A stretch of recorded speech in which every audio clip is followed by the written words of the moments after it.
Red Ray Gun Limited presents The Benji and Nick Show. Hello. Hello. Good morning. Good afternoon. Good evening. Good day. Good mon. Good night. Good... Oh, gosh, I sort of swerved myself there. Goodness. Loch Ness. Hi, one. That was the Loch Ness game. It's not a game and it's not about Loch Ness. But this is the Benji and Nick Show, your number one podcast for vintage television, TV. We discuss TV from the past, TV you might remember, TV you might want to forget. We look at, riff it, jam it, and see if it's really worth your time. I'm not Benji. And I'm not Nick. We haven't said that for ages, have we? We've not, no, but, you know, times are changing. Welcome. This week, welcome. Yes. It's a shame there's no script. This week we're talking about Star Trek Mirror Mirror. So Star Trek, the original series, TOS as some people call it, which I refuse to call it. The original series, TOS. Yeah, that's what we'll be talking about. And our reviewer from across the seas who's been WhatsApping me, Shelley Dean, will be here to talk about that. I think it's 1967, isn't it, Mirror Mirror? The second season. Second season. I'll double check whence it came. Mirror, Star Trek. The original series, 1967, broadcast on October the 6th, 1967. Production code 039. Cinematography by Jenny Finneman. Featured music by Fred Steiner. Written by Jerome Bixby. Directed by Mark Daniels. What else has Jerome Bixby written, I wonder? Let's have a look. The Bible. Other Star Trek episodes? No. Twilight Zone, the movie. Wow. He did It's a Good Life, which is the basis for an episode of Twilight Zone. Mirror Mirror, Day of the Dove, By Any Other Name, right. Requiem for Methuselah. Yeah. Yes. Fantastic Voyage, 1966. The Man from Earth. Wow. Lots of westerns. He wrote Fantastic Voyage as well, did he? Did quite a lot of stuff, didn't he? Yeah, he's a proper screenwriter, isn't he? Yeah, he's the real deal. Proper job there. All right, well, we'll be talking about that. We'll also, before Shelley arrives, we'll be reading out some emails you've sent in or comments to Patreon. If you want to follow us on Patreon, you can do. Go to patreon.com. Check it out. Type in the Benji and Nick Show, and there are various levels that you can join at. For almost no money and then a bit of money and you get lots of extra material like the after party and regular TV dinners recipes and extra commentaries, all sorts of interesting stuff. Or you can just listen as you are now, which is no fine, frills attached and free, no pennies spent. Of course, if you do we are very grateful for the Patreon, you can see things like this cat wheeze. I can't get into. I'm stood on the headphone things, but you can see. Well, this is for patrons only. That you can see us. You can watch a video of the podcast. There we go, you'll be listening at the moment. Yes, I couldn't get it into shot because I stood on this wire and then realised, when like you don't have enough room to do something. I was sort of like, there we go. But yes, very very poor fun. Old Benji and his spatial awareness problems. Just doesn't understand. Well, it is time, of course, for listeners' emails. Yes, this is where we listen to your emails. I sent a couple over to you, didn't I? You certainly did, and yes, and you can send them to us via podcast@nicholasbriggs.com. Send them over to us, and hopefully we'll get to read them out, which is very exciting. So the first one I've got here is from Neil Allen. Yes, yes, brilliant. And it says here, I really like Star Trek the motion picture film. It's got a certain grandeur and it reminds me of Bank Holidays as it was always on. Yeah, it's true. It's true. It's a controversial one, that. It really divides people. I fall in and out of love with it. It's one of those ones, I think it looks better than it is in terms of it's like written, but I think it's a gorgeous looking film, and I always enjoy. One thrill for me was having it on Blu-ray. I got to see those wonderful when they're travelling along and all the wonderful colours of the sort of vortexy stuff that going on around them. I remember thinking that was just incredible. But it's just not as good as Search for Spock which other people can't stand, which I love. No, I think Search for Spock is quite a weak film. I mean, love I it. think The Wrath of Khan is the best one, isn't it? Not my favourite, but it's a good one. I just prefer. Wow. I don't know. I prefer. But I love The Voyage Home. That's great. Well, again, but yes, a very, very entertaining movie.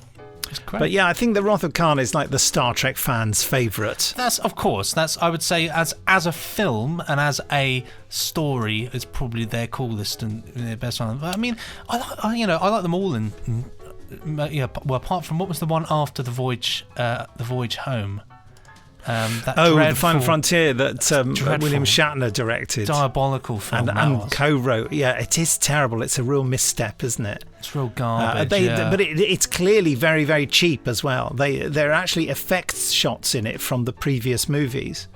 It doesn't surprise me. It's really weird. Yeah. I mean, it got to that point, with all these things, where you could imagine them sort of saying, "Oh, well, I suppose we better make another Star Trek film." But they were all kind of waiting for their turn to direct one, weren't they? And yeah, it was feeling a bit. Go on like then, Bill. You can do this one. But I love the next gen films. I think they're really good. They get worse as they go on, but I think they're wicked. Very pleasant surprise when that turned out to be good. Yeah, I suppose so. I mean, I like First Contact. A lot of people don't like that. I like First Contact. I think it's great fun.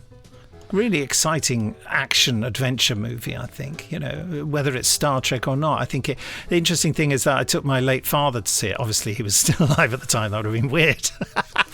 Anyway, and he'd never really been a fan of Star Trek at all or even enjoyed it. And I said I was just going to the cinema to see this film. And he said, I'll come with you. And I was really worried he wouldn't enjoy it. And he absolutely enjoyed it and understood the plot completely, even all the references to the previous Borg stuff and all that. I said, I expect you didn't get that. He said, no, because he'd clearly had some trouble with them in the past where they'd done something to his mind. I thought, it's a good movie if it explains everything for someone who isn't even a Star Trek fan. Absolutely. And I think that's what some fans don't like about it, that it's not special enough. It's too accessible to any old Joe, basically. I think Star Trek's better when it's accessible. One thing I love about TOS over the Next Generations, I do feel it's more accessible. You can at random pick up an episode, sit down and watch it and mostly get what's going on. But the thing that for many years turned me off the Next Gen, and I love it now, but I didn't when I was younger. I used to find it too complicated and too it's just lots of people sitting in their pajamas saying very complicated things. But it's only once you get into it and get into that world that you're suddenly like, I love this. But interesting. That's the thing. Like the motion picture. That I think the thing that's wrong with that is that it takes itself slightly too seriously. Absolutely does. And the Next Generation had a tendency to do that. I did love it because I was desperate for more Star Trek and I was really up for a new Star Trek series. But it's funnily enough, I don't find myself ever going back to the Next Generation now. I think by the time it got to the end, I'd had enough of it. Occasionally go back to a few episodes. Yesterday's Enterprise. Best of both worlds. Both parts of that are good. Yeah, fair point. That great one, with where he has a different life. Yes, that's I know the one. I can't remember the name Picard, of it now. And it all happens in an instant, but he feels he's lived an entire life. Yes, a probe contacts him, doesn't it? And it's there. I'm pointing to my head like that explains everything. It contacted me too. And he plays a little penny whistle, doesn't he? And that's how it ends, doesn't he? He picks it up and plays the penny whistle. There's also the famous one, I think it's called Chain of Command with David Warner. Yes, that's a great episode. Where they interrogate Picard, don't they? How many lights are there? Yeah, and how many lights are there? There are 3 lights, isn't it? There are 3, but they want him to say there are 2 or something. 4 or something. Or 4, is that what it is? And at the end, his confession is that even though he stuck to his guns and wasn't brainwashed, he could actually see the number they wanted him to see. That's a really profound ending. That was a great use of casting, actually, there, David Warner, because he only did it at the last minute. Did he really? Yeah, apparently he did it. I hope I'm not telling tales out of school, but he said this, that he said he'd only do it because it was this mammoth script and they landed it on him at the last moment and they said, we really want you to do it. He said, I'll do it, but you've got to let me read cue cards. There's no way I can learn this. It's too short notice. And he's reading it. But you know what? You can't tell, can you? You can't tell because I think he's just an incredible actor anyway. Brilliant. I think he's superb. Absolutely brilliant. But the fact is, he's one of those actors where if you get him in that part and you get him, he is the only choice, if that makes sense. Yeah. You just think, of course, David Warner's got to do this part because he has such a gravitas, doesn't he? Oh, I love him. I just think he's always good. The thing is, he's good in everything. You never see it. You never see it and think, oh, he wasn't that good in that, or he didn't give it his all in that. So he's good. He's a good, solid actor. He's always said to me, I don't do accents. Just do it the way I do it. And so I did get him to do a part where he had a northern accent. On the arrangement that between every take I had to say to him, by gum, to remind him to do the accent. And I'd go, just before we start, David, and go, yes, by gum, right, got it. By gum. This next email is from C.A. Miller. And I don't know does it say what your actual name is now? Camilla. Camelot. And it's called, it's entitled Land of the Lost. It was sent on the 2nd of March in the year 1857, very Victorian. Hello, Mr. Briggs. I just found and listened to your podcast episode for Land of the Lost. I think you would have liked it better had you seen the episode called The Stranger or Circle or The Pylon Express. I wonder. Yes, I was one of those American childhood viewers of this program on the original run. For that generation, the sleep stacks made the children hide behind the sofa instead of the Daleks. And bigger on the inside meant a pylon instead of a TARDIS. Strange, isn't it? I think it would be great, in capitals, if Big Finish made a new Land of the Lost. I know some of the original actors personally, and I know at least one of them would be interested in such a project. Just one of them, though. The rest of them think, bog off. Jason Haig-Ellery, who is, of course, the CEO of Big Finish, was asked about it at the last Galley convention, Gallifrey in LA. And I think he said he would look into it. There we go. Where is he? Is he looking into it? I can't see him. He's in the cupboard over there, looking into it. What's that rustling sound? It's Jason Haig-Ellery looking into it. He's looking into it. The original Land of the Lost by Sid and Marty Croft has a legacy of great science fiction writing. The showrunners managed to get writers fresh off the original Star Trek, or TOS, as we're calling it, and also Hugo Award level authors such as Larry Niven, Harlan Ellison and Theodore Sturgeon. I think it would be great for Big Finish to give us great new stories of Land of the Lost. Thanks. Hope you consider this as at Big Finish. I'm getting the point there, C.A. Miller. Land of the Lost. Land of the Lost. Yeah, I suppose I'd have to watch some more because I thought it was pretty. I suppose the beauty of it is you could make it how you could take in the things that maybe we didn't vibe with and make them better. But I mean, if I were to watch old Doctor Who for the first time now, I'd probably have no emotional connection with it. I'd just see all the superficial things that were wrong with it. So, which is the point Shelley was making. I think. Business, really. Yeah. Definitely, I think that's rubber dinosaurs. Yes. Rhinosaurs. Rubber dinosaur. We've got one here. Interesting. This email's got a play on words, actually. Oh, yes. A sort of play on words. The subject of this one is the adventure game. It was sent by Paul Hyder. On the 28th of the 2nd, 2021, year of our Lord 0520. About the time Land of the Lost was set, actually, the year 520. BC. BC. Benji Clifford.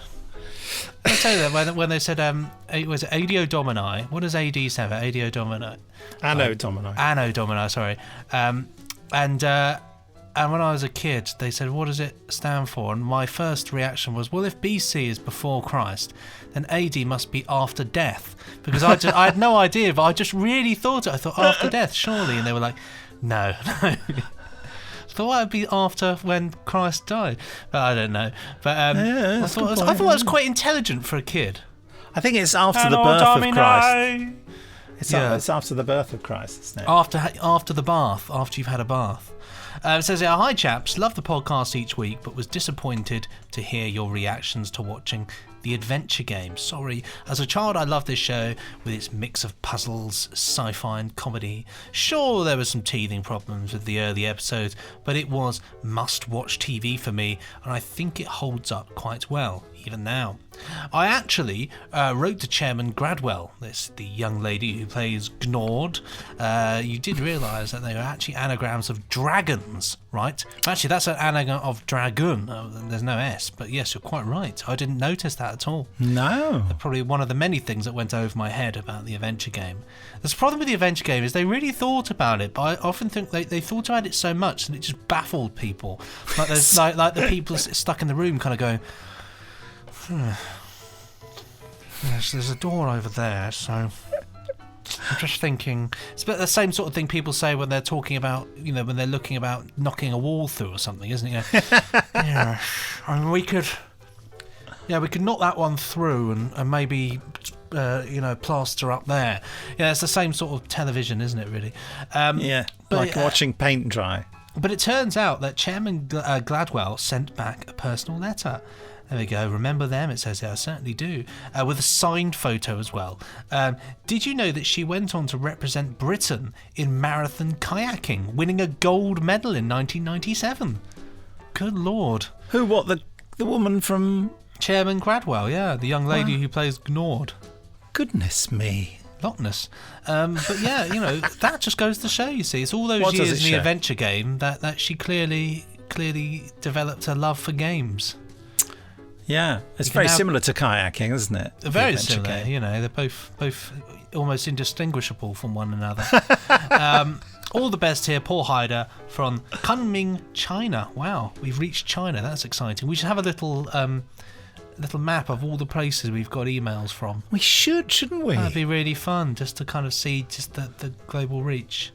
Yeah, we'll never get around to it though. No, so it's like all the things. I don't even know how many episodes we've done. No. Thank God. How many? Write in and tell us. Thank God. Mr. C, Colin Smith, certainly documents it with his fantastic artwork that he does every single week. True. Just want to shout out to Mr. C. He's fantastic. Oh, Mr. C. Mr. C. And he's clocked it on here as issue 158. So we've done over 150 of these, which I guess would be nearly 150 hours worth of podding. Utter bilge. Did a fantastic Inferno artwork. Infernal artwork. I mean, that's fantastic there. Have you got another one, Nick? No, we only do 3. Of course we do, silly me. Right, well in that case then I suppose it's time for us now to connect our mind things together and summon Shelley from I'm the summoning planes of existence. Oh look, it's the Dalek from The Chase. It's Benji just playing with his Dalek models here. When I first watched The Chase, a friend of mine gave me it. They taped it on UK Gold. I was convinced that when the Dalek came out of the sand to that stupid music, I was convinced that there was something wrong and like something had seeped through from another channel. And that because I just thought, who has chosen this great dramatic moment? And I actually think that's one of the reasons why people don't think like that could have, they think about the Dalek coming out the Thames as being like quite an iconic sight. Nobody ever thinks about the fact that Dalek coming out of the sand, because I think it's ruined by really ineffective music. Whereas if it came out, with some weird down, True. You think, whoa, it's scary. Yeah, it's a good point. I loved your reverse. There she is. Oh, space. Is it a real? Is it a real back? Is that a real backdrop or is that a green screen? Oh, it is. Oh, wow. Oh, look at that. She's touching her backdrop. Steady. Wow. Well, Shelley, welcome to the podcast. What's happened to Benji's face? If you're watching this on video, which is no reason to, frankly, I'm turning into numbers. It's very strange. It's very strange. I feel like somebody slipped me some LSD in my coffee this morning because Benji's doing some weird psychedelic, fading in and fading out into. Oh, now what are you? Shelley's got a great space background that looks like it's CSO'd, but actually it's just real. She's actually in space. And I'm touching it. What is Benji? Yes. Oh, dear me. Anyway. Now Benji's got like a leprechaun. I don't even know. Anyhow, hi guys. Yeah. Hello. Hi. We Welcome. forgot to say We that. just bored yes. everybody who's not looking. Well, I think we gave good physical descriptions of everything Yes. there. We've got it all locked down. Yes, I have a backdrop, and it's now space. Just And before we Benji is- continue, I feel we need to do Yes. the clap, which we do, ladies and gentlemen, to sync up our dialogue in the edit We've already afterwards. did it. Not we with did Shelley. the clap. Yeah, Yes, we we did. did. We, Good Lord. We did it just Yeah. now. You're taking LSD I think now. I am. Yes, I'm sure we haven't, but okay. We absolutely did do it. 100% we did. Good Lord. Okay, then. Well, never mind. Sorry, Shelley. Did you? I think must have you done. did Yes. too. Yeah, I remember seeing and hearing you both clap. Yeah, because Benji's always just a little bit behind us. Well, you Maybe two seem perfectly synchronized to me, but still it goes like this. I clap and then you clap like that. It's quite incredible. Oh. But I mean, I think That's it's pretty. weird. I think it's pretty good that, given the distance, that it's as in sync as it is. Quite Oh, frankly. I said that last week. How amazed I was at. Technology. I sent Nick an email, and we were talking, and I hit send, and he's like, "Got it." I was like, "You what?" Like I that's know. insane. I know the whole concept of the technology. I feel that like, goes- yeah. I feel like it's coming via pigeon. blows my mind. What is the first thing you've got to say to us, Shelley? The first thing I have to say is hello. Yeah, well, we've covered that. I don't know if we even covered that. We but did, the we did, second yeah. thing is I Yes. just want to start before we get into the whole Star Trek stuff, which I'm with my space background. I Very realized close. was very appropriate. I wanted to go back into and let you guys know some of the stuff that I've been digging into about our Patreon patrons. Yeah. It's just so interesting to find out stuff about people, and because the internet is quite interesting that you can dig up a lot of stuff. And so I'm going to start with James Roadhaver. Oh, yes. He runs. James. Hi, James. He runs a local lemonade stand, only Yes. using lemons he grows in his bathtub.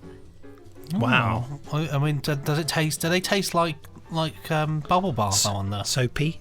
Yeah, They're maybe. just really tart. And the health department obviously is not involved in this at all. So, but No, good don't luck. Good blame luck them. with, making Thank a little you. extra couple bucks. And then we've got Michael Young.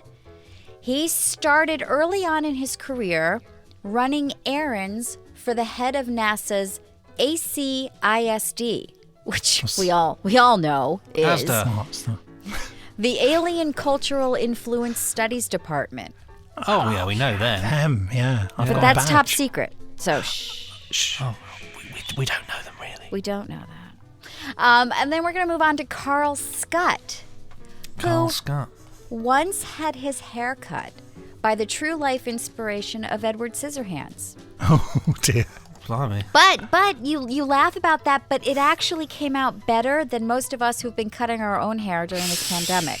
Yeah, no, fair enough. Yours is looking pretty good, actually, It is. Shelley. That's me cutting my own hair. I don't think I've been to a hair salon in I don't even know how long.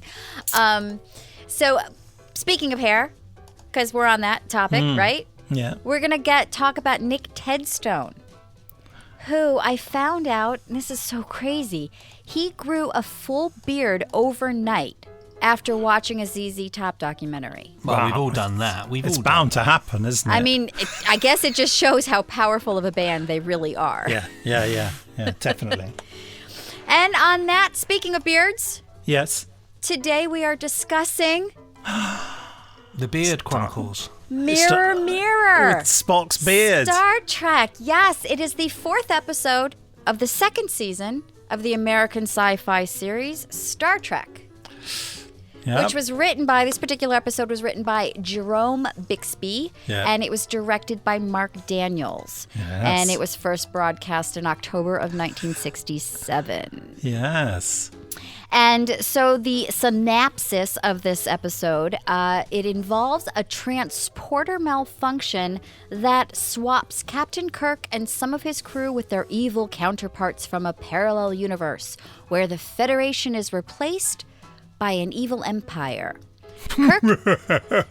Kirk is a despot, and Spock sports a fantastic Goatee. Oh, look at that. look Shelley at is that, now Shelley. put a little So now beard it's on. evil Shelley. I've Yeah. just Evil put on Shelley. Evil Shelley. my evil goatee. Goatee. Thank you.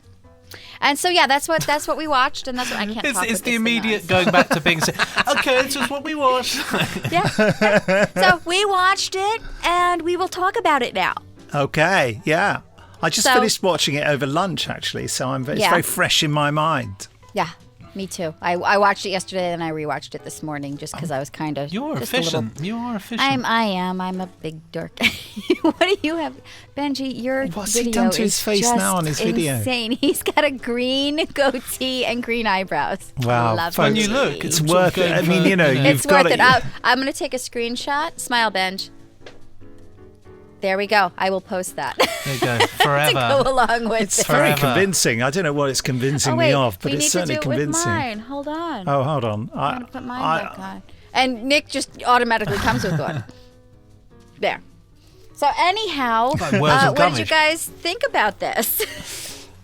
Yes, well, the first thing that hit me about it, because I was watching the bulk of it with my wife present, who's not into Star Trek at all, I suddenly realised that it was, I mean, it's a lovely episode of original Star Trek, and I've always liked it. But I suddenly realised how dramatically overwrought it is, and how everything is, there's no subtlety, you know, everything is dun, dun, dun! Oh, it you is, know, completely. you know, and I could Dun, sense my dun. wife's disapproval of it, thinking, why is this so over the top? I mean, the music is almost constant, and it's very, very high in the mix, isn't it? Yeah. It And there's a is. lot of background noise there are certain rooms that they're in that there's just this hum happening. And I was listening to it through my brand new headphones, and I kept thinking, what's right? And I was thinking it was a sound from somewhere in my house. And I would take the headphones off and I'd be like, no. And I put them back and I was like, wow, that's really annoying that they allowed that to actually come through and it be a thing. So there I am. Oh no, it's Benji's put another video of our video. podcast behind him. It's just really, really weird. Anyway, but you yeah, can't see me, so that's great. I'm fine with just having just to see your you hands too. waving around behind him. I think that's a really good point. I mean, I love all the sounds of old Star Trek. What I found really odd is how Captain Kirk kind of cottons on almost immediately that he should be careful. You know, why doesn't he say, Spock, why have you got a beard? Is this some kind of joke, guys? Why am I wearing a gold belt? Yeah, Like, you know, what what's happened? going Like Aladdin. Yeah, And I can see Uhuru's belly button. What I is know. happening? And she's, you know, and Nichelle Nichols is thinking, how long am I going to have to hold my stomach in? She's really, I mean, we've all done it on a beach, you know. She's kind of there, kind of, Yeah. that is not a flat stomach. That's a big stomach being held in right there. Bless her cotton socks. She's absolutely brilliant in this episode, of course. Marginalised for all sorts of unpleasant reasons. But yeah, he seems to jump to the conclusion that it's some kind of parallel universe very, very quickly, Yeah. Yeah. which doesn't seem credible to me, you know, but Right, because it's not like they've ever had that experience before to go, oh, wait, we've seen this before, so now this must be what it is. He's just, boom, right to it. I love that when you quickly flash to the bad Kirk, McCoy, Scott and Uhura in normal Star Trek, they're just like, oh! I'll give you money. You want power? I will give you power. It just reminded me of my nephew when he was young, very, very young. He got a Batman costume and we put it on him. Batman costume. We put it on and he immediately just went rigid and just went, ah! Like that. And we couldn't control him. He was as rigid as a board in this thing with his arms out. And he just screamed like that. And he was having the time of his life, but it was like, we just couldn't cope with him. And that's what Captain Kirk reminded me of in this. He's just Evil Captain Kirk. Evil Captain Kirk, yeah. Also, I thought the other thing about Kirk in this, I thought he kind of liked this authoritarian world a little bit too much. You know what I mean? I think in a modern Star Trek setting, we would expect to see our heroes finding it more repugnant. He didn't Right. quite find it repugnant, did he? He kind of... He didn't He love got it into or it. anything. He got into Right. it. He got a few Well- snogs out of it, didn't he? Well, I was thinking that. I thought when he's in there, there was a moment, I'm sure, where he was thinking, I could probably stay here with her, to be honest. She's all right, isn't she? I'll be all right. She'll look after me. I mean, he was willing to stay behind to operate the transporter at the end, wasn't he? He tried, yeah. But I mean, the thing that I really noticed about this is just the blatant Nazism. Is that the word? Nazism, Yes, I it's no, suppose. Nazism. Nazism. I didn't realise that they were full on, like, doing the whole Nazi salutes. Well, they were touching their Well, chest it was- beforehand. before doing it, yeah. I did when I was looking for info on this. I found that it was inspired by like the Roman Empire. Yes. And Okay. that kind of saluting. But I thought every single time I saw them do that salute, I thought, how are they not so afraid that every single person watching this is just not going to assume they're doing a Nazi salute? I mean, Well, I think they are. keeping their hand. I think there is a level of that they are. You Right. You the want to difference assume. is the level, the angle of the arm. Well, let's not forget that the Nazi system in general, the way in which they modelled themselves, it was. And ding ding, by the way. You're very welcome. But it was heavily based upon the Roman Empire, Star Trek. Oh no, and sorry. Star Trek. But you know, it just intrigued me. It intrigued me how very quickly they just went right into that, and it's just very open and full frontal. Here's a funny thing. You see, look how sensitive we are about it now. And yet that drama was made just over 20 years after the end of the war. So not very long after very at long all. at all. Right. And to them, that was... I remember as a kid, no one was really that sensitive about that kind of thing. You know, because the Nazis were obviously bad, so no one had any problem with representing them. I remember in Genesis of the Daleks, 1975 Doctor Who story, there was a whole business about whether the Khaled, whatever they were called, special elites, whatever, they were doing Nazi salutes at each other. They sort of toned it down after a while, but that didn't. Is it the that senior didn't elite? upset Isn't it. it? The senior elite. That didn't upset anyone. You know, we're now very worried about these things. I'm not saying it's wrong to be worried about these things, but it's very interesting that we have a different attitude about it now. We kind of go, oh God, that's a bit. Whereas in those days, they thought, well, yeah, that's right. These people are bad, so let's have them do sort of Nazi salutes because Nazi is a bad thing, and that, that's a good catch-all. Whereas now we're worried that certain people might watch it and stand up and do the salute back to the screen, aren't we? Well, that there is that element to it. I mean, I think often with these things, it is interesting how the embodiment, the embodiment of evil is fascism in that respect. That straight away it's that sort of. I mean, this is a different approach. I mean, some of it's pretty. The way in which things like if you want to progress in this world, you have to simply kill the other person to kind of move up, which is a crazy, not really good. Assassination, promotion by assassination. It's very Yeah. mafia-esque to me. Yes, when it I is. when I saw that, I thought, well, that's how they do it in the mafia. Yeah. You kill the boss, you become the boss. Yeah. Boom. But it's also like in the early days of the Nazi Party, that's how people would progress through as well. So it has that, it's just that ruthless animalistic approach to power structures, isn't it? Right. Desensitized elements of it as well. I mean, the one thing that I wanted throughout all of this, I really hoped at the end, because I hadn't seen this episode in a while, but I remember at the time I probably thought it, that race that they encounter at the start, where this whole thing stems across of being, well, yeah, but you could use this power for bad. I think it would have actually been quite nice at the end if it turned out to kind of they were behind it all themselves, and they sort of said, now you understand, but instead it sort of was loosely linked to that whole sort of situation at the start. But I feel it would have been nice to tie it in with it a little bit more. Interesting. Yeah. I never thought of that. Instead of just a ion storm or whatever they Mm. It was just a wacky ion storm, but it would have been fun for them to be, now you actually do understand, but Interesting. Yeah, interesting. Of liked course, it. that alternative universe, evil mirror universe, has been used a lot in Star Trek since. I mean, they certainly did an episode in Enterprise, didn't they? And Star Trek Discovery has the whole first season is actually locked into that with the main captain turning out to be someone from the mirror universe, and then of course the character played by Michelle Yeoh, is that her name? She is from the mirror universe, trapped in our universe. But anyway, so it's become an important thing in Star. I mean, Enterprise. Did you see the Enterprise two-parter set in this universe. They actually changed the titles of the show as well and made it all fascistic and everything. And So clever. Lots of banners and marching and stuff, you know.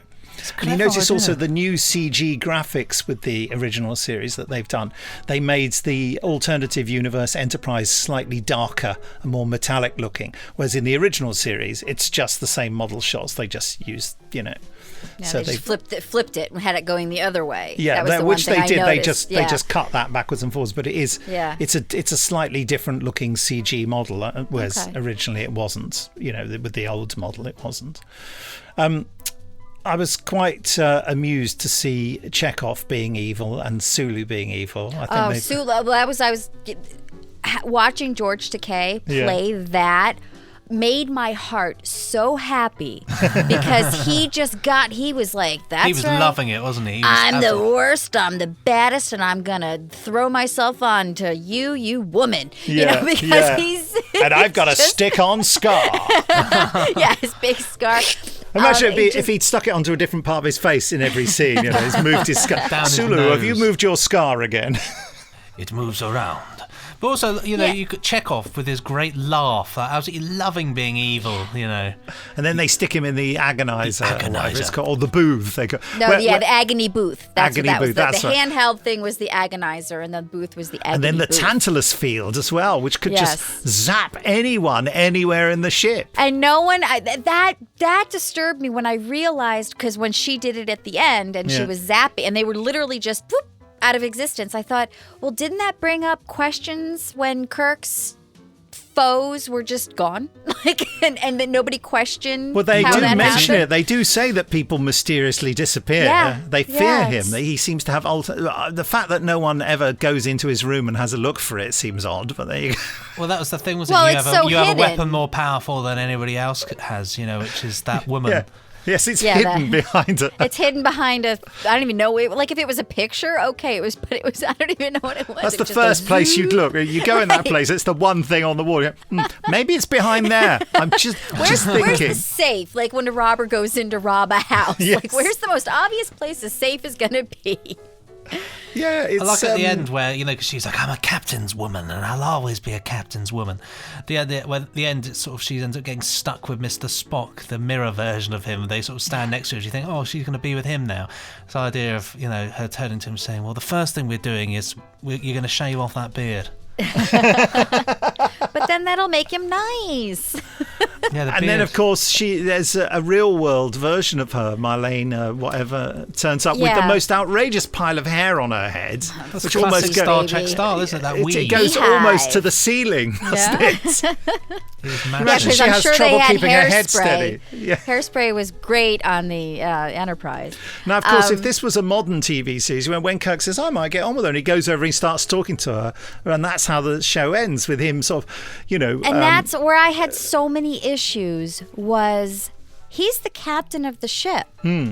What's he doing fraternizing with the subordinates? I mean, Dude, was it's there the not... future. That, you know, if he's happy, That's cool. free love, man. he was just chatting Just to her. cool. He was just Oh, talking. yeah, they were talking, yeah. They were talking about knocking a wall through in his house, you see, and, you know, various But other the things fact like that, that.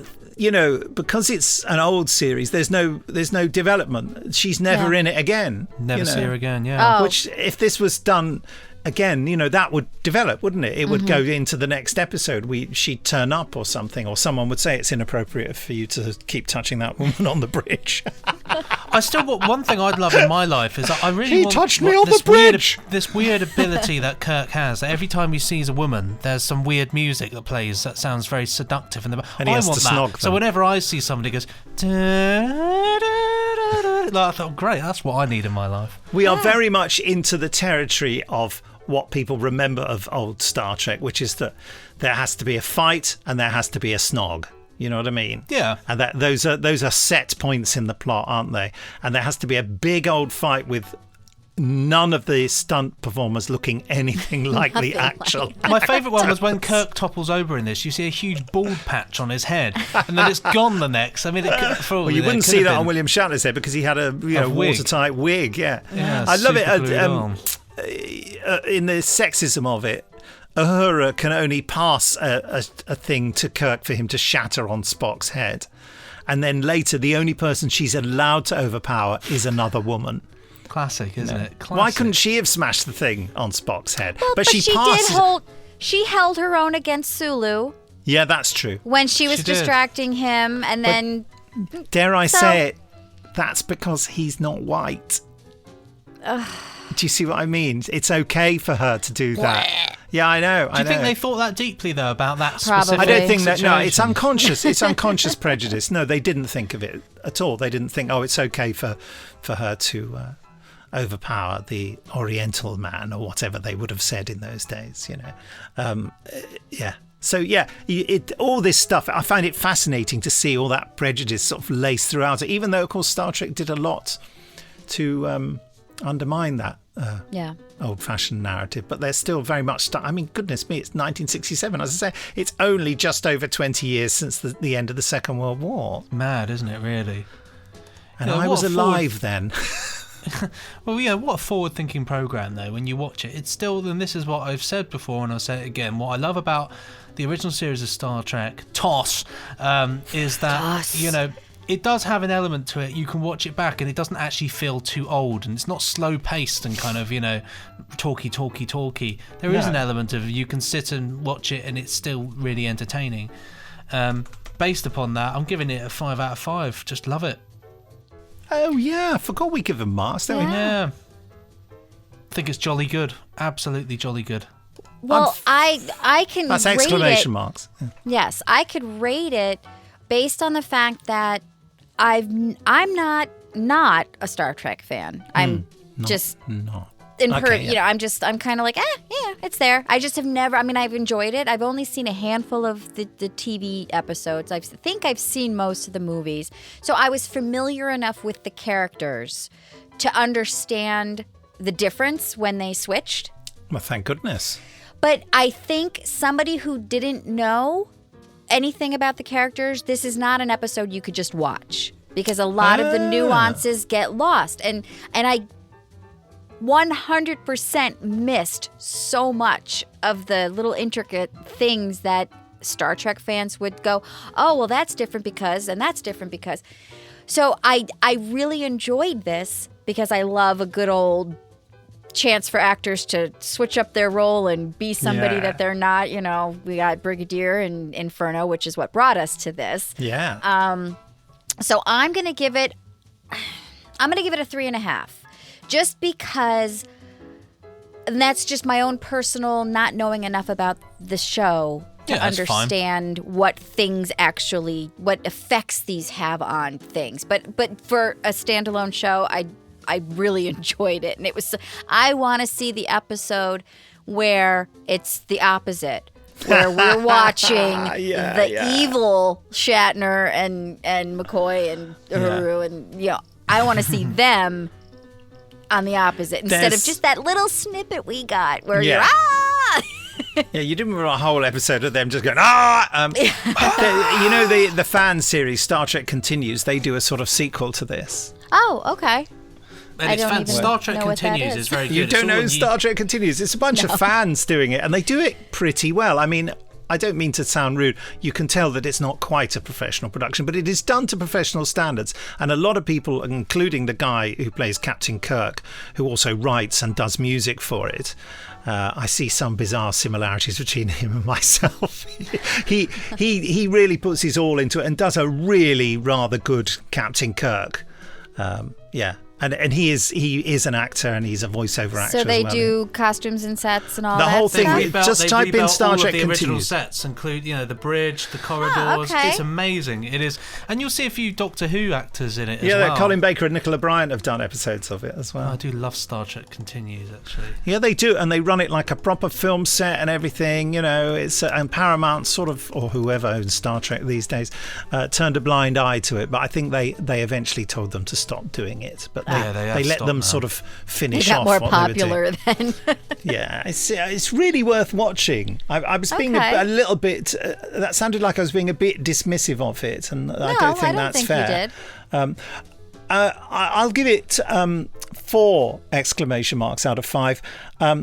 because of that whole business. I didn't think in the writing, I didn't think that Kirk and his crew's reaction to the new situation worked. I was thinking of it from the point of view of a script editor. I would have gone in there and said, no, this isn't right. There needs to be more being nonplussed by it. The other thing I want to note, which I think is funny, is the adjustment of costumes and things is very budget restricted. Definitely, yeah. Spock has got his dress uniform on, sort of a bit scruffified, and Kirk's got a silly sash, and it's all a bit like, well, you know what I mean? his sleeves cut off too. Yeah, but you know what I mean? It's very much a makeshift sort of, we've got to shush them up a bit, but we haven't got any money. Oh, just do this, Throw some glitter on it. Exactly. It feels a little bit like that. And put a few different logos around the place. Yeah, that'll One of work. the funny things I found in the trivia when I was looking this up was the fact that Marlena's character and Uhuru's character both have their navels exposed. Yes. Which was like a big deal back then. And so I read that when they were filming those particular scenes, they would take the on-set, whoever were the people from the network or whatever that were making sure that things were going to be right. I guess the censors, I'm sure there's a name for them, but they took them out to lunch while they were filming those scenes so they couldn't see That's the nice. costumes that the ladies were wearing. And I just thought, how that's funny brilliant. is that? That they had to just be like, oh yeah, hey Bob, let's go to lunch now. And don't look at the belly button. there's a belly button on the television. I mean, in fairness, it's quite nice that there is a level of kind of actually looking out for them, Star Trek is full of crazy stories of that ilk. One of my favourite ones, it's not the same sort of thing at all, but one of my favourite ones from the beginning of Star Trek, where they, in the first pilot episode, they had, what are they called? Oh, the thingamy slave girls, the green ones. Oh, God, I'm really annoyed with myself. I can't remember because I am a bit of a Star Trek fan. Anyway, they kept filming makeup tests for this girl and painting her green, and they kept coming back and she didn't look green. So they thinking there must be something with the lighting going wrong. So they kept putting more and thicker green makeup on her and brighter green makeup, and it kept coming back with pink skin. And it turned out the guy in the lab thought there must be a fault, so he kept retouching the colour temperature of the film to make it look like she was pink. How funny. And of course they did, the network people said to Gene Roddenberry, the creator of Star Trek, we don't want a woman, because the first officer was a woman called Number One, played by Majel Barrett, who later on became Gene Roddenberry's wife and also played Nurse Chapel. But yeah, they said, no, we can't have a woman in a command post. And while you're at it, get rid of the guy with the pointy ears. And really? they didn't fight for the woman, but they stood firm on Spock. Wow. They said, no, we have to have an alien in this. Get rid of the guy with the pointy ears. Yeah. Gene Roddenberry talks very crazy. interestingly about all this stuff. If you ever get a chance to listen to any interviews that he did. Yeah, I'd love to. There's a record called The Making of Star Trek, A record? Yeah, I've got it. And I'm sure it's available on download and CD and what have you. It'll be on old. But that's worth listening to. It's actually got William Shatner on it as well. I remember. By the way, I've invited Jamie Anderson, and I think he's coming on board. What? Yeah, we didn't even mention him in the intro because he's just not been turning up. Imagine if Well, we I got mirror wanted to say version of Jamie. something about William Shatner. And as somebody who's watched a lot of Star Trek, did everybody just love how he acted? Like his. I always love his acting. I think he's great fun. William Shatner. It's very He stylized. drives me crazy. Because I love he's it. so. I mean, and I know I'm doing. No, the way that you want to talk about him and sound like him is to pause. And then It's a He's very quickly stylized back. approach. You either buy into it or you don't. I love it. Yeah. I think he's great. I think he's a. And he looks See, like he then I loves guess himself, doesn't he? That's where a Star Trek fan versus a non-Star Trek fan. And again, I'm probably putting in my personal opinion on a human being as Yeah, I know. opposed Well, to fair an point. actor. And you got to just think of him as he's Kirk, and he love him or hate him. Kirk is iconic. as a character. I get that. It's certainly an iconic performance, isn't it? It's Yes, iconic. he's just so like it has to be all about him. Oh yeah. As and the idea of being such a scene stealer is just amazingly annoying. Speaking of amazingly annoying, look who's just turned up. Thank you. You're welcome. Morning. Everyone's got very pretty beards Except for today. me. We just watched or talked about an old Star Trek episode. Will you know which one it is from the beard? No. I'm Spock. I just thought Shelley was doing that to join in with all of us with our facial hair. You see? I feel so left out. It's the American clean face. There. Yes. Yes, we just watched Mirror Mirror Spock. They travel to a parallel universe, and evil Spock has a goatee. So I made a goatee. British. So he's got a goatee. Do you know that episode, Jamie? No, I'm just fascinated by Benji's radioactive beard. Oh, It's rather fun, isn't it? Amazing. How do you make it shine like that? Anyway, Conditioner. Beard oil. A lot of wax. I remember. he went to Chernobyl. Ew. Oh, sorry. Dear me. I remember a couple of years ago when I was quite ill. You stood in for me, didn't you, Jamie? Yes. And it was one of the ones was to watch a Star Trek episode, a Balance We of did. Terror. It I was seem Balance of to Terror, which remember. was great with all the falling masonry in the spaceship. Yeah. The falling masonry. That's what That's sticks true. out for me of that episode. Is they're in this high-tech metallic spacecraft, and as it's being attacked, all this dust and plasters falling So from true. the ceiling. It's brilliant. It's true. They thought, well, what can we do? Just drop metal bits on them. That's going to hurt them. We've only Shove got a load drawing out, they'll pins. never notice. Drawing pins. Clang, ding, ding, ding, ding, ding. Yeah, it's just a bag of screws just fall on them. A couple of Oh, no. big biros. Would But you yeah, recommend this episode then? It's a good one, yeah. It is a good one. I mean, you know. There's a difference of It's opinion listed there. in the top 10 of essential Star Trek episodes to watch.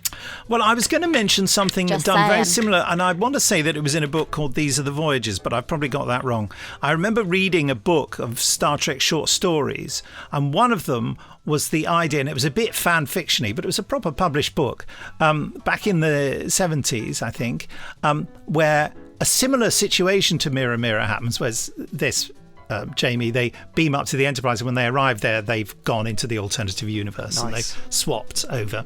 And Kirk figures it out within 10 seconds. Yeah, he's too clever, you know. Because he's a genius. The fascist Kirk just goes, "Rah!" And anyway, Hidden but message the there. idea in this story, and I don't know what it's called, but Star Trek fans listening will go, oh, I know this one. So please write in and let me know. Is Kirk and co, all the main characters, beam up to the Enterprise, and when they arrive on the Enterprise, they see the guy by the transporter and everything, but there's people filming it. And what's happened is that they've transported from the reality of Star Trek into the film. And what likewise... That's a cool idea. Likewise, the actors standing there to do the beaming bit, they see glittery lights before their eyes, and suddenly there are walls all the way round, and they're on the real Enterprise. So it's a story about the actors coping with the real Enterprise and the characters coping with the filming of Star Trek. I don't remember how it ends up, but I remember finding it absolutely delightful. Which would you It's like rather that, be? Sorry, Benji. That's all right. I was going to say, it's a bit like that episode of The Twilight Zone where the guy's at work and then, you know, he's having a bad day or whatever it is, and then he looks up and there's just loads of people with cameras there, and he finds out that his entire life is a complete lie. Wow. And that, you know, the wife... It's the Truman Show. Yeah. Yeah, it's like the Truman Show. Yeah, absolutely. Great. I watched that the other day, actually. I love haven't seen that it in movie. years. It's a great film. Love that movie. Great film. One of the few that I remember seeing as a kid at the cinema, bizarrely. As a But- kid, oh my God. I know. Yes, as a fetus, I saw it at the I cinema. was a fully formed adult person. Yeah, all right, Dad. all right. Too. Mom and Dad. And our Which two would you boys. rather be was the question that Jamie asked. Yeah, would you rather be the actor, sort of Galaxy Quest style, finding yourself on a real ship, or would you? But that's what I was saying, The it is relief Galaxy. Or the reverse. Yeah. Would it be a relief? Gosh. I think I'd like to be on a ship. I think it'd be really fun. Just something else to do, you're isn't saying it? that because you're not on a ship. But if you were on a ship, maybe it'd be nice to be home and think, I'm a relatively well-paid actor. Now I can go and get a curry or whatever it is that people who act in Star Trek do. I would like to find out that I am acting, and everything that has happened in my life is fake. Yeah, but then And that I actually am an But what actress. if? But what if So you know? that's my answer. And then what if you came out and found that your real life was horrible? Couldn't be worse. How'd you know? You just don't know. Well, Fair point, Shelley. going on my life, yes. But I think that's an interesting question. That's like an after party kind of question. I suppose I'd like to have a limited amount of time on a real Star Trek. I'd love to do an immersive thing on a real Star Trek. As a red thing. shirt, that would mean your time is seriously No, I limited. want to be the captain, obviously. Oh, okay, yeah, fair enough. Can you imagine that? Welcome. Here's your uniform. Get handed a red shirt. Yeah. Oh, wah, wah, wah. Maybe- You don't get maybe- the fun Kirk It's like music Galaxy when he's Quest, about where to they get say, it on. quick, before someone kills Guy. Hey, look at that. Hey, that's some quick prop pulling up. Whoa, Jamie's just pulled up yeah. a red Star Trek Yeah, shirt. I like. Well, how Good come you've got a Lord. red Star Trek shirt Oh, there? all right, the voice of jealousy. Yeah, no. Well, Totally, yeah. it's because we're working with the company that makes the replicas. So they've sent us a sample saying, "Look, this is the sort of thing we can do," and yeah, it's pretty good, isn't it? It's pretty, It is pretty good. nice. I don't think I could pull it off, though. Well, I know No, you could. It's just like any other shirt, isn't it? Yeah, but You he, just, he you can't. know. He can't wear things without a collar. Oh, I see. Yeah, he could definitely pull it off, but I don't think he could pull it off. So, look, there's your. Yeah, you can go. But yeah. Do you Jamie not wear had things without a collar, Nick? Well, Jamie had to witness the other day because, of course, I'd been for my COVID vaccination. So I wore a T-shirt, funnily enough, an Anderson T-shirt with Stingray on the front. Because it's the choice. only decent T-shirt I've got. And I think it's the only time I've ever worn it, actually. Because, of course, I had to have Grateful. something that I could give them access to the top of my arm, whereas none of the shirts I've got would roll right up to the top of my arm. Of So course. Jamie and my son were the only two people who noticed that I wasn't wearing a shirt with a collar. And they both had the same sort of reaction where they looked at me and went, You're wearing a T-shirt. What's wrong with you? And Jamie said it was, what did you say? Too much neck. You said my face was framed differently. Yeah, so well, it I looked forgot really that odd. you had a neck because it's normally covered with this shirt collar, yeah. and so suddenly to see this extension of pink down from your cheeks was very odd. See, and I'm the opposite today. I'm wearing a turtleneck, and I'm usually with like a V-neck or something. Yeah. So. Yeah, I really normally- wanted to turn I'm a up the head next... floating in space. Right Yeah, now. well, I- you appear on the screen in Star Trek. That's the kind of thing that happens, isn't it? I wanted to turn up the very next day with a winged collar on, with a full cravat or bow tie or something. Back to normal. Back to normal. I used to love wearing those in plays, when I was doing with the theatre. collars, like the big, huge collars. No, like in the winged 70s. collars. No. No, I'm saying, but then adding the little extra oomph, getting one of those with from the 70s, the shirts No, with the I'm- collars that were like massive. No, I'm talking about, the 1800s. That's more your style, yeah. Yeah, Or you could do sort a of, Harry you know, Hill comedy collar. I used to have a winged collar dress shirt that I used to just wear normally, as You can get away with it. I mean, now, with fashion, anything's a goer, isn't it, really? even Nick Briggs. Even Nick Briggs, yeah, absolutely. Have you got anything else to add, Jamie, since you're here? Because you didn't turn up for the theme. You suggested the theme tunes, and you didn't turn up for the theme tunes. But was it one. good? I loved it. Yeah, it was good. You're No, glad it's I terrible. suggested Don't it. ever listen It to was it. horrible, yeah. Okay, no. no. I mean, never listen to anything I say ever again. That's totally fair. Okay, No, I fair mean, enough. not really. I've got some nice bubble wrap here I've been playing with today in my idle moments. Stress release. Can you Yeah, give it's us a a good demonstration of it, audio-wise, or have you burst it all? No, I've got a little bit left here. Hang on. Well, Okay. I've either been going with the individual, little ones, Oh, yeah, snappy. or going for the. Yes. Oh, I've used up too many of them. Yeah. So When the satisfying. organ. So satisfying. We've got good. Foley going on here. Somebody here, do that and I'll crack my knuckles. It's the sound of a wirren. Warren. Well, you guys were talking about the going on the Enterprise, and it made me remember that there is all of the original sets from the series were bought and are now a museum in upstate Yeah. New York. No, I didn't know I've been that. wanting And to they go there do for in years. Ticonderoga, New York, and it's actually up near where I used to live. It's up by Lake George. For those of you who, I know you guys don't know what that is, No. but it's one of the great. It's a very popular tourist destination in upstate New York. Anyhow, they did until COVID, but there's a Star Trek convention I think it's in August, that my friends have always tried to get me to go to, and I'm like, I'm not that big of a fan. So You can see the Star Trek sets anytime. Actually, there's a tour that you can just go there any day. It's open. That's what I meant. It's a museum, but they do have a special convention every year, and then they bring the actors in and Get them to sit in the chair. and yeah. So They don't fit anymore.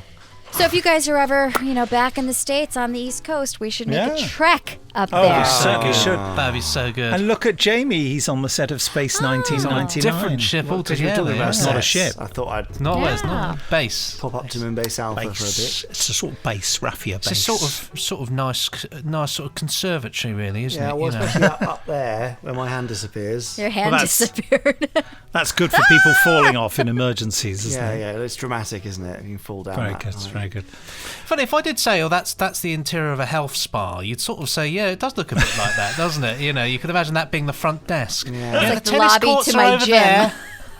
The Coca-Cola vending machine in the corner, maybe a Snickers Coca-Cola in a one. health spa, Benji? Surely not. You want to go? I remember the health club, the local one that was in where I used to live. People, they'd be in there smoking. There was a bar. It was Sounds what like a my place. kind of health club. Yeah. I'm nice and healthy. I remember they used to do you could go in, have a cup of tea, read the paper, and have a full English breakfast in this place that is apparently a healthy, a health place. That does sound very good for you. It's heavenly. Psychologically. Yes. I remember- Exactly. My parents said to me that the thing I enjoyed about going swimming when I was a child most was having chips and an iced bun afterwards. Oh, Chips yeah. and an ice bun. Yeah, That is quite my often. Well, actually, dream an iced, menu at the minute. an iced bun in the cafe at the swimming pool, and then get some chips on the way home. Oh, you did it in reverse. You see, I would have gone chips on ice bun, but that's a real kiddie treat, that is. It's totally undoing any good work you've done in the swimming pool, isn't Brilliant. it? But when you're a kid, it doesn't matter, does it? Because it's you're a kid. True. You're not going for the lengths. You're going for You're the slide, burning aren't the you? energy like a wild beast. That is my favourite new Benji Clifford quote. You're not going for the lengths, you're going for the slide. It's a good metaphor for life, really, isn't it? Actually. absolutely is, yeah. Life's not about the lengths, it's about the slides. I even it's like snakes and ladders. Going for the ladder. I even replicated that behaviour in recent history when Steph joined a local health club, and it was like a holiday place and health club, and we used to go to. I love the way that I'm talking and everyone's reading their phones or something. No, I was writing that down. All right. I was know. actually writing a message. Yeah, it's I'm stuck See, with these boring people. I'm still I'll be in the with you show. soon, darling. I was writing my will. The will to live. I was losing it, in fact. Yeah, and we would go. We stopped going there because we'd go in the swimming pool, which is a great swimming pool. Have a sauna, all that kind of thing, and then we'd go in the cafe and stuff ourselves with So more good. food than we would normally eat. Thing is, though, there's something very relaxing about those cafes because you can still smell the chlorine, and I love the smell of chlorine swimming pools. And so, eating the food with the In the chlorine morning, around, yes. it's great. Wow, Great. that's an love the smell of interesting- chlorine. I'd not thought about that combination, but I think you'll find the chlorine smell is from you, not the cafe. Probably Well, I that's don't- why I don't it know, follows me everywhere. there's that slightly humid leisure centre swimming pool kind of chlorine in the air vibe Smell. going on. But Chlorine in the air is the title of your new album. They've got a cat Chlorine cafe in Bristol. I was going to say maybe they need to do a chlorine cafe. A cat cafe? Like chlorine- with actual cats? Yes, Yeah. and they do them fried or baked. No. In a bat, cat in a bat. I want to go to a cat cafe Cat in a so bad. Yeah, no, you go in and I think there's like an airlock to stop the cats escaping when you open the door, Yeah. obviously. Not a cat lock. Escaping. And That's then a very you sit Japanese and thing. They have a lot of cat cafe. Oh, and they We've got walk one down the road. There's one down the road. They have a big sign outside saying, "Please stop looking at the cats." Because people just sit in the window like, I don't need to go in and have a cup of tea. I can just look at the cats here. Oh, I see. They're Well, trying to. as you dissuade see, you. if you, those of you can see it, I'm Did Guinness get you? not, Guinness got me today quite badly. Yeah. She got her claws stuck to. I've got a big plaster on my forefinger, is what you can see, folks. Yeah, she got her claws. She went mad and started biting my arm, but I had my pullover on, so that was fine. She's just that kind of, the way cats go. Yeah. They literally make that attack noise, now.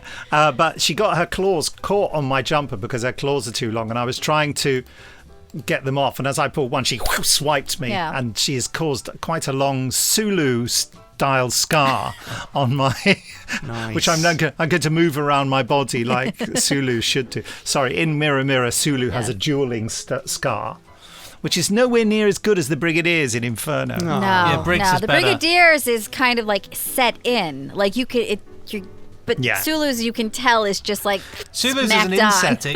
The scar goes in, and there's like outside is the skin. Yeah, It's you very can see odd. the Very edge. odd. Imagine saying, of yes, it. I used to spend literally seconds in makeup to have this put on. Oh my! What night, Captain? So what are we going to do next week, by the by? We are doing. I'm going to say this wrong. Kolchak. Oh, yeah. Kolchak. Yeah, we are, Kolchak. yeah. The Night Stalker. The Night Stalker. Night- That was recommended to us by one of our patrons, Chris David. So Yeah. Who's we got excited about it when we were talking to him, and he recommended it. We were like, "Oh yeah, let's do that. Let's do that." And that's because what level patron is he? He He's a is Loch on Ness. the Loch Ness patron. Yeah, that's the top level, and you get to have a personal chat with us once a Yes, month a on video Zoom. chat, Yeah, yeah. and we've had who's joined on that level recently? Carl. Carl. Scott. Carl. Yeah, Well, we'll be Carl's seeing you joined soon, us. Carl. Yeah. Okay. So, which episode are we going to watch? We didn't decide on an episode. But I know. let's- That's why I'm let's- asking for now. Since I've never seen, do you guys want to just start with episode 1? Yeah. Start at the beginning. Season 1, episode 1? I Yeah, think that just so seems I sensible. can kind of get into it and No, understand. I've never seen it either. Oh, okay. So No, let's neither start from the have I, no. beginning. I've just seen Yeah. clips of it. Yeah. Yeah, so let's do you- Kolchak. Is that how you say it? Am I saying it Yeah, right? I think so, yeah. Kolchak, The Night Stalker, episode 1. Yeah. Very Have first you season. seen it, Jamie? What do you think? Of course I've not seen it. I'm guessing. Are you no. going to watch it I've so you never can seen talk to anything. us about it next week? Yes, I will definitely do that. course. I've made an appointment now to view Look, it. I'm writing it down as you say it. Just gonna go and sit by the swimming pool and watch it. Well, I suppose. Have we any other business to conclude here apart from saying goodbye? I believe all business here has been successfully fulfilled. So, it's time Jamie, to- you're not joining us for the after party, I presume. I'm not sorry, no. That's fine. Always got to see It's it here. fine. All right then. Well, I'm getting close to the microphone from knee. Yes, from yes, knee. yes, I just said. So I'm speaking through my From knee. me, Mick Briggs. No, bye. From me, Goodbye. Shelley, it's bye. Oh, is it me saying goodbye? Bye. I'm Yes, sorry. yeah, eventually. Pressing stop now. Ka-chunk.